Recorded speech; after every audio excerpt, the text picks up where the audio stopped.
When you are screwing one bit of wood to another, you may think it's fine to just drive the screw straight through the one piece and into the other, and who am I to say you're wrong? What's fine is a matter of judgment and context, and you are a grown-ass adult and could do what you like.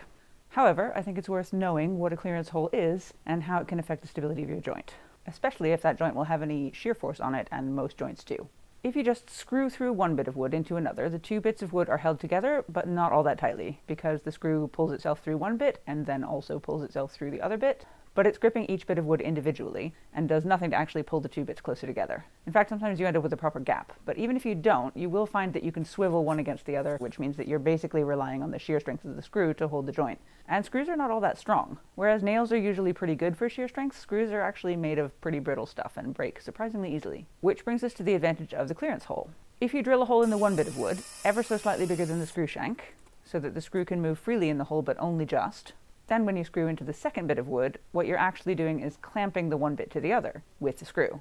So you now have a great big friction joint, as big as the joined faces of the two bits of wood, squeezed tightly against each other and going absolutely nowhere.